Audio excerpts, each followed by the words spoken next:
So now it's my honor to introduce Jonathan Ortmans, president of Global Entrepreneurship Week.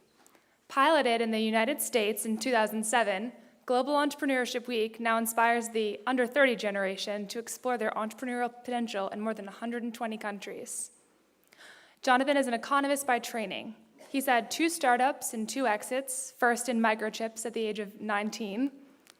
And he now also runs the Policy Dialogue on Entrepreneurship, which is a public policy initiative to focus on the attention that policymakers and opinion leaders on the importance of entrepreneurship to society and economy.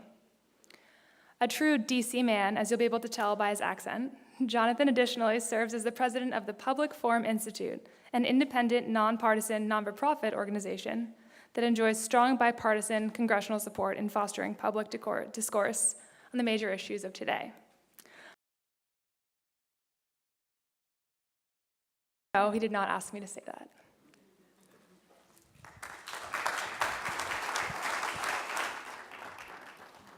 Thank you so much, and congratulations, Jeff. This is phenomenal, and to those of you who founded this wonderful movement.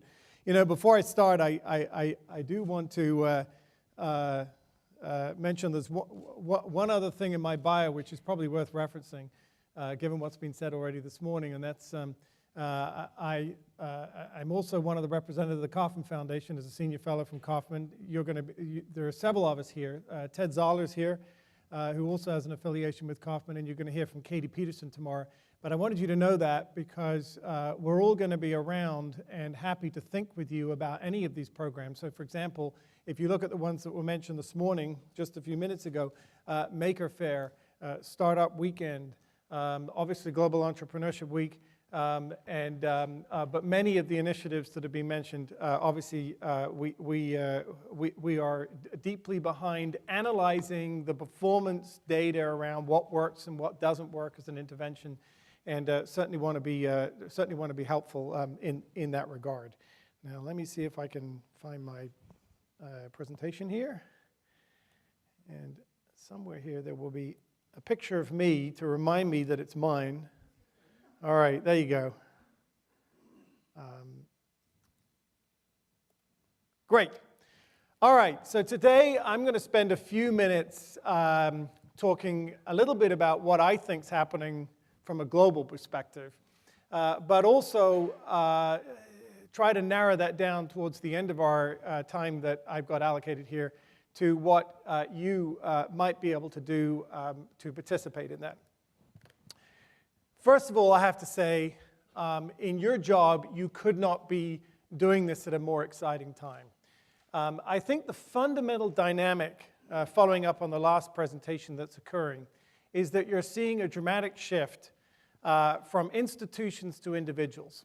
And by that I mean that the people who are going to most teach you how to navigate the future role of your centers are going to be the young people who are participating in these experiential programs, and indeed the students that you've all got much experience than I have in teaching.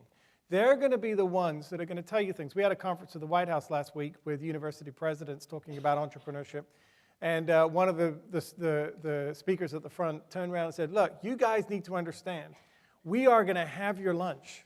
We don't need to ask your permission to go out and create companies anymore. And in fact, we don't need to pay you for IP. We'll just go straight across the street to Starbucks and we'll develop our idea. And of course, you know, I'm mostly talking about tech entrepreneurs. But the reality is that this is an unstoppable generation. What happened? Why did this happen? Why did we have a whole new generation? And I think this is the fundamental reason. This is not social entrepreneurship. Let me say that from the start. But what's happened is that our field is now about representing the possibility of human endeavor that we have as individuals. And that is an exciting prospect to someone who's 20 years old and says, what am I going to do with my life? Because unlike when I was at college, and yes, I went to college after starting my first startup, you can now do well and you can do good at the same time. So what this really means is that you've now got a whole new pool of talent entering these startup communities. So why have they been flourishing? Because yes, they're not mostly populated by people who've come through the business schools exclusively. You've now got this creative array of individuals who otherwise might never have thought of going into business. When I was at college, they used to tell me, oh, no way, those guys exploit the planet, and they pollute the planet, and they exploit the poor, rather.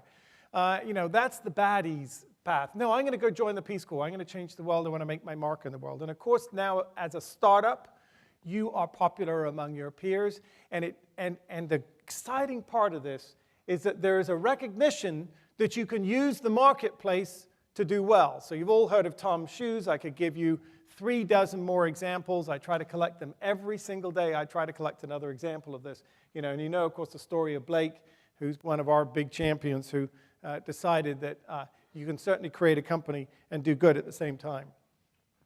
All right, so if I haven't convinced you with this sort of fluffy argument about we've got a new generation of people entering the for-profit marketplace who want to change the world from one corner of the planet to the other, let's just make sure that we restate something that you all know, which is let's restate the economic renaissance that's occurring.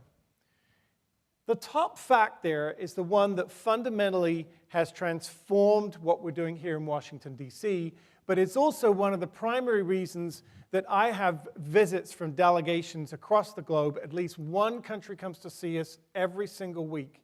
And I'm not talking about people from the equivalent of, mid-level staff from their equivalent of, their SME agency. I'm talking about the people who are the equivalent to the NSC at the White House. I'm talking about staff that come from prime ministers and presidents' offices. Because they've all recognized that in order to innovate their way out of the recession, they have to foster and incubate and breed a whole new generation of new and young firms. And here's the fundamental thing that's happened on our policy front. We now recognize that it wasn't about big businesses and small businesses. It wasn't about SMEs. It was about new and young firms. It's the age of the firms which is what really matters. The potent power to our society, whether you want to measure it in job creation, whether you want to measure it in terms of their ability to help larger firms remain competitive, whether you want to measure it in terms of innovation, or whether you want to measure it, as we always talk about at the Kauffman Foundation, in terms of growing economies and expanding human welfare, at the end of the day, it's those first 5 years. All right, so I have young kids, and I always turn around and say to these guys, look, let me give you the simplest analogy I can give you.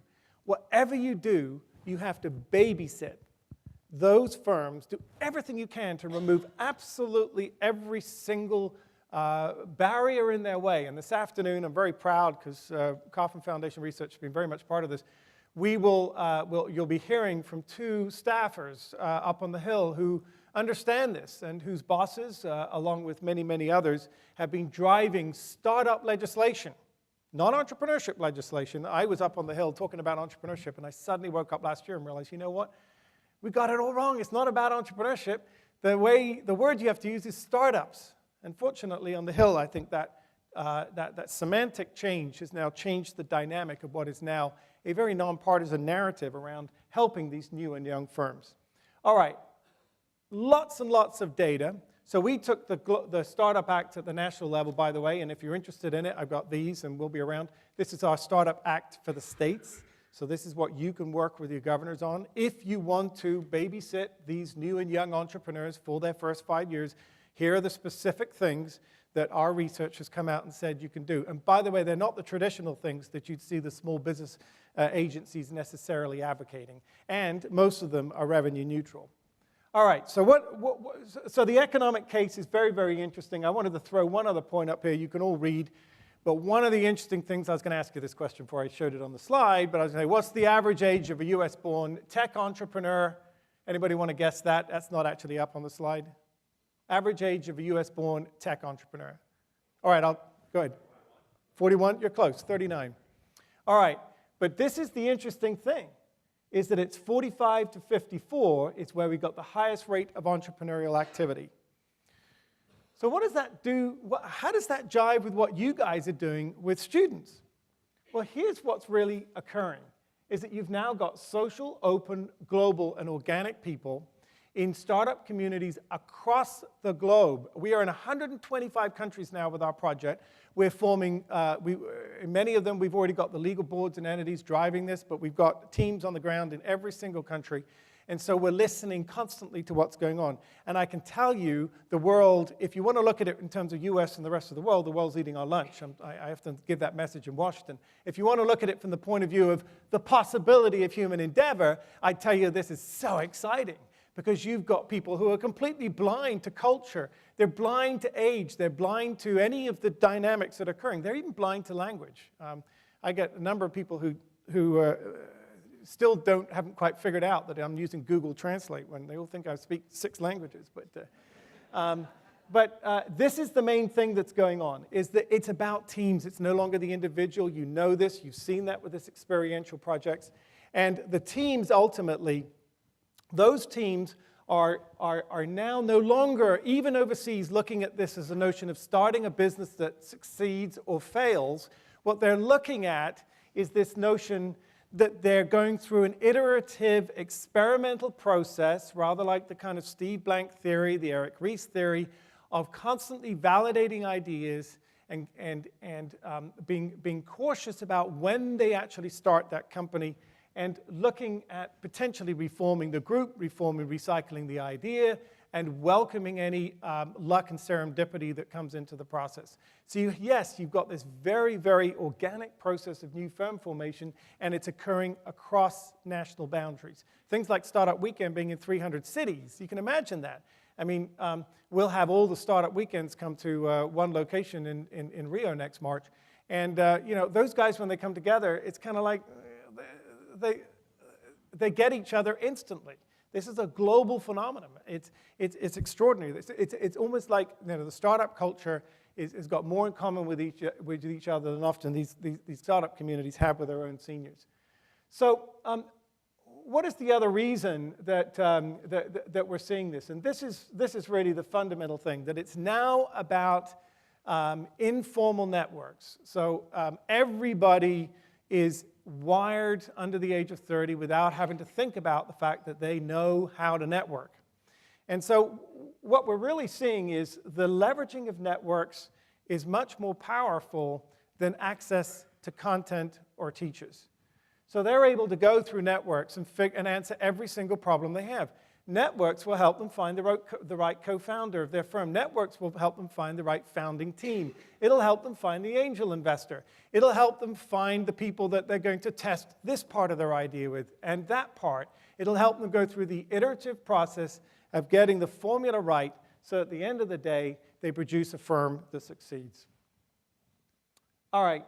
So some of the final clues I'll just point out, just to try to put a little bit more emphasis on this, is if I've got a list of actually about 25 things I think they've taught us, but here are the 4 areas I just want to pick out that I think if you don't breathe this into the culture of your entrepreneurship center, you're missing what students are telling you on campus. Number 1, it's all about co-founder dating and this team that I've talked about, where you have someone in there who has unique knowledge of the industry, but you've also got the disruptive Mark Zuckerberg thinker. Number 2, it's about those relationships. It's about those informal networks and the ability to, free of charge, figure out how to build them, how to leverage them, and how to use them appropriately to get all the pieces you need from outside your founders team. So that's going to be, as I said, the iterative testing and validation that goes on of your ideas, as well, of course, the access to obvious things like eventually, further down the road, capital, technical support, and some of the, shall I say, less creative aspects of new firm formation. And certainly, I don't think you can ignore the fact that it's now become a science of startups. I think that's one of the fundamental things we've seen changed. And that was sometimes, I think, the reason why our industry was somewhat criticized in the early days. I think it's one of the things that we're now entering Chapter 3 of the Kauffman Foundation. You talked about, you were around on beginning of Chapter 1, and we had 10 years where we had the foundation led by Carl Schramm, who was a wonderfully disruptive, controversial entrepreneurial type, but he wanted to disrupt the entrepreneurial community. I mean, and part of his mission was to get out there and say, let's shake it up. Let's go and talk to the academic elite scholars and find out why they're not involved with our entrepreneurship centers and our other disciplines on campus. Let's work out how we put the entrepreneurship curriculum in every discipline on campus. Let's work out why there isn't a science of startups. I think in previous generations, were way too focused on just listening to success stories of individuals. And sometimes you can relate to them, but sometimes you can't. So what was ultimately the secret formula that we were getting here in the United States that people were starting to figure out overseas? And so that's what I think you've seen. You've now got a scientific process, and we're going into this. We're seeing a lot more validation, this notion of building the airplane in the air, so it's happening very quickly. We're measuring, we're learning, we're doing it again, we're measuring, we're learning, we're doing it again. Many of you are familiar with Steve Blank's book, and many of you looked at the Eric Ries lean startup theory. But at the end of the day, this is now becoming a science, okay? This is no longer, as you all know, it's no longer about business plans, and it's no longer about the things that we sometimes overly focused on in the past. And here's the last thing I'll just say in terms of the trend, and this is a controversial thing that probably is less controversial to you, but there's been way too much attention given to the role of venture capital. Less than 16% of startups ever take any venture capital. While institutional venture capital has an important role, if you're going to build something like an electric car plant in California, you need lots of infrastructure investment. I think, generally speaking, as an industry, people advancing entrepreneurial activity, we've over-talked the importance of venture capital. It is a player in it, but generally speaking, what we're seeing now is startup teams need to remain as lean as possible along this process of getting ultimately to success. So I would argue here, from the early stage of, I've got some ideas and passions and ideas, and I'm a student and I'm on campus, okay? And I want to be an entrepreneur. So then you're going through the discovery stage of the programs, the syndications, the intentions of what really happens. I'm an entrepreneur. I'm starting to take action here. But look, we don't actually get to startup on this little chart, courtesy of Startup Weekend and Mark Nagar's team.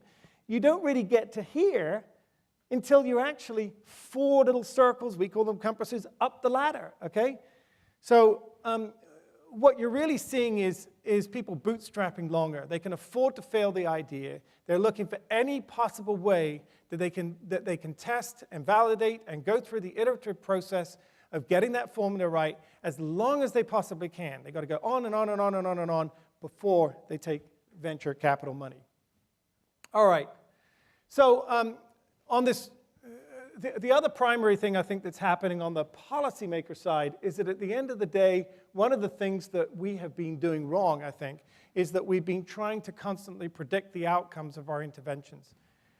This is, I think, the more important thing, is that ultimately, as we look at this from a broader economic perspective, it's more important that we not predict the outcomes, but we measure our performance.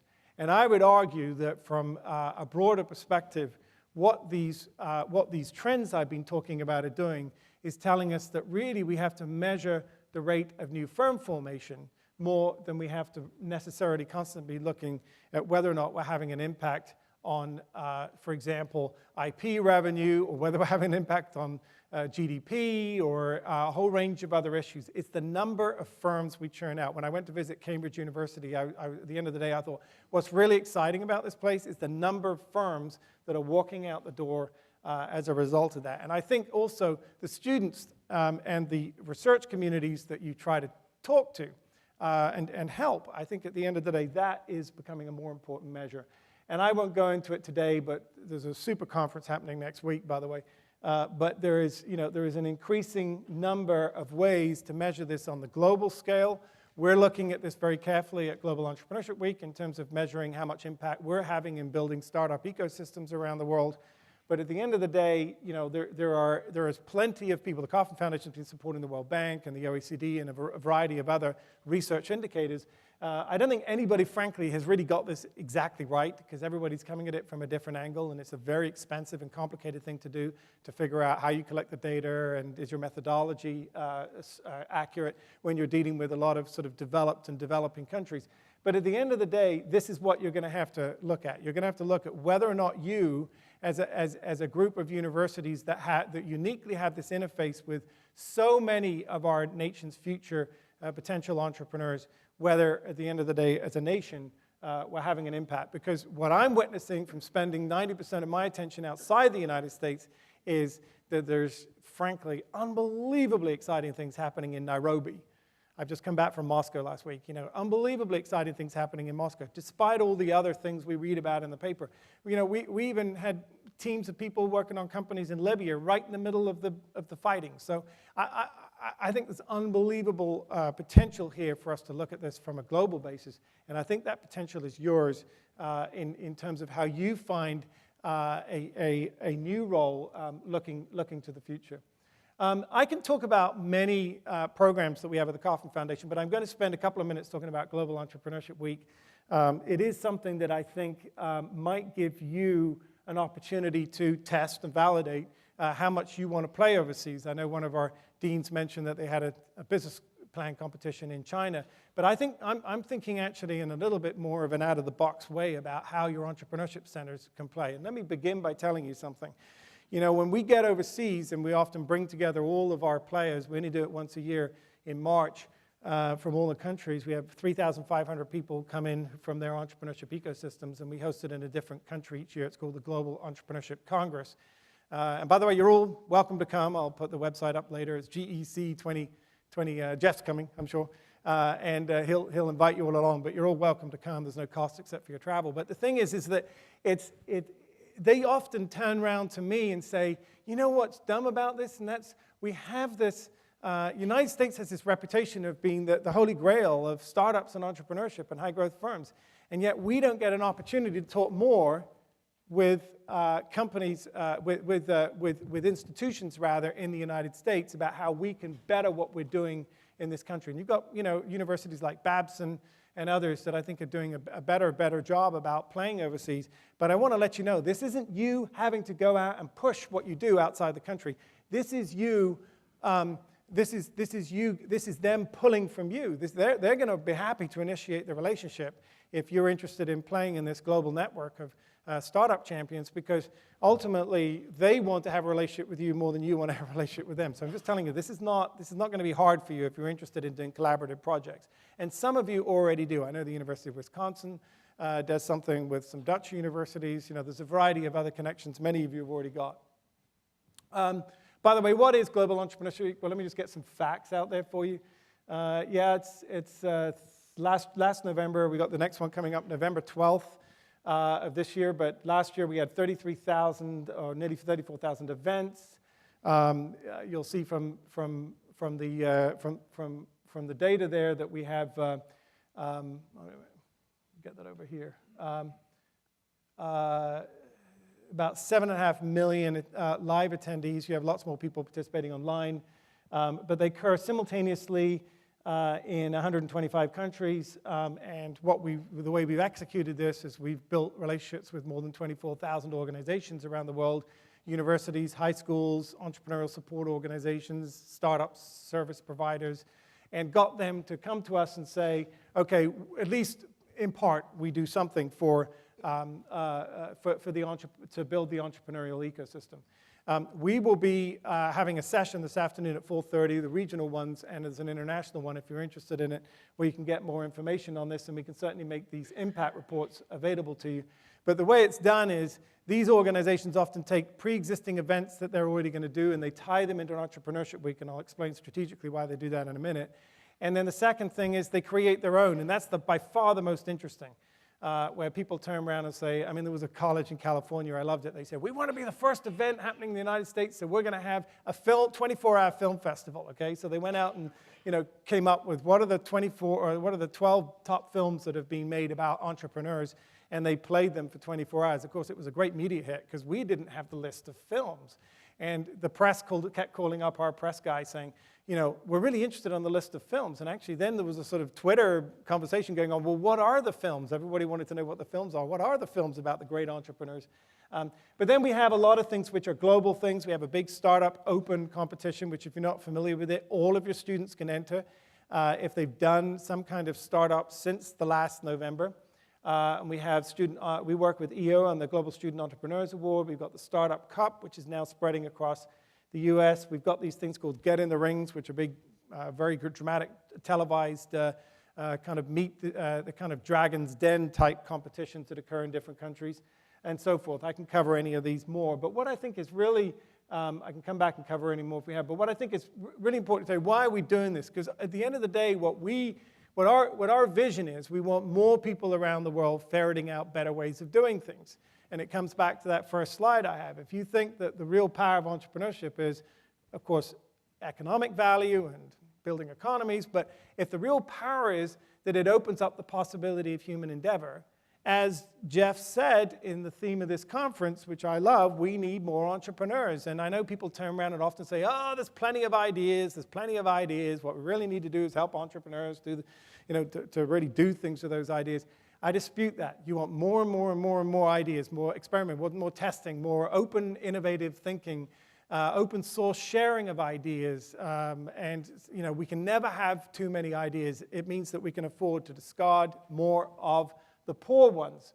So, and we're also, by the way, as this field explodes, we're allowing these entrepreneurial interventions such as the Startup Weekends, which began in many respects as an initiative of Global Entrepreneurship Week, meaning it was a experimental idea. Which ones work, which ones don't. Entrepreneurship Week is a chance to have an activity and things. See, did it work? What did we produce from it? Low cost, low risk. Big audience, and so people often will do their thing during Global Entrepreneurship Week to try it out. If it succeeds, it becomes a year-round intervention to support startups. Ultimately, though, it's also this 33,000 organizations. I mean, we wanted to get out there and promote the number of educational institutions, governmental entities, but also, obviously, community entities that ultimately were supporting this. And I think what it's ended up becoming is a rallying point to raise awareness. I think you'll see that it allows for collaboration around activities. But this is really, really important, and this is one of the arguments I have for you guys. As this field expands, you have the opportunity to take a leadership role and to try to. We encourage people to put many of the events in this week. So you can pick a theme every day of the week.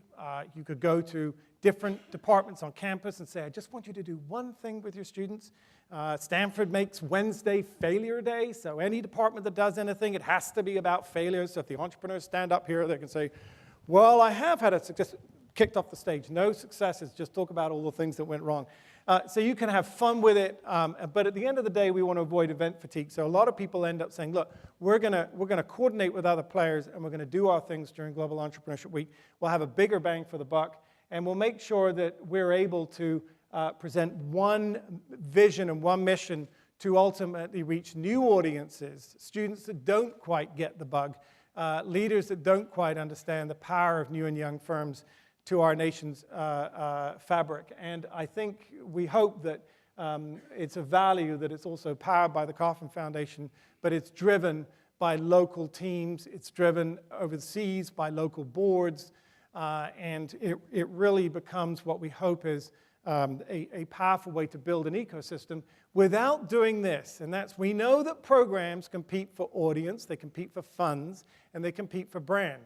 So what we try to do is say, at least once a year, agree to do something together. Agree to do something where you will present a consistent message, and you will make sure that you present an image to both the leaders and the other members of the public that this is a consistent, we're all singing off the same sheet of music. All right, plenty more on the website if you're interested. It's unleashingideas.org, or you can Google Global Entrepreneurship Week. And if you want to come to the GCEC in Rio, it's in Rio next year. It's held in a different country every year. We have a nation's bid to do it. But you're welcome to go to gc2013.com. We had a great time in Liverpool this year with Richard Branson. We had about 3,500 people come. In fact, we had 3,500 people. And we'd be happy to have you. But let me just end with where I think the opportunities are for you. This is out yesterday. The exciting thing here, if you guys have not seen this, is another Kauffman study on the America's high-growth companies. Where are they? Where are they located? And the great news over the last few weeks is that we came to the conclusion. In fact, let me just point out this top spot right here. Look, unexpected locations for innovative high-growth companies, okay?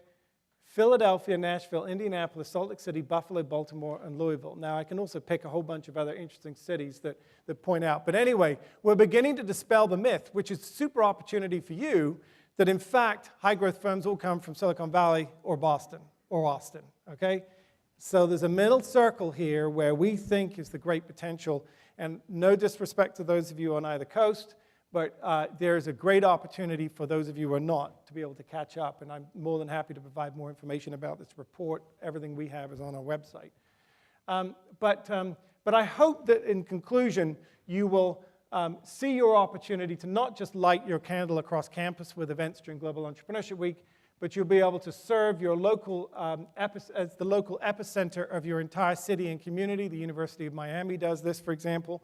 That you'll align under a GW canopy once a year. And regardless of how much you may compete or not like the other players in the startup ecosystem, come together once a year, do things with them each November, form a group that reaches out to the community. I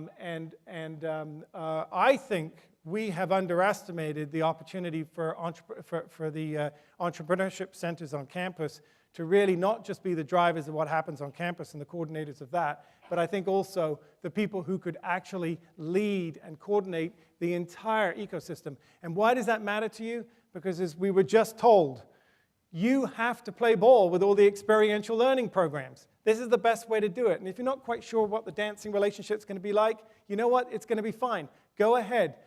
Engage with them on a light touch basis, such as doing events and activities. Have you be part of the umbrella that hosts a startup weekend, that hosts a Maker Fair, that hosts an iStart competition that you hear about tomorrow. So we strongly encourage that. So my time is up, but I will be around later. I also want to point out that Chelsea Greco here and Erin Wiley, who's hiding in the top of the thing around. I mentioned Katie Peterson too.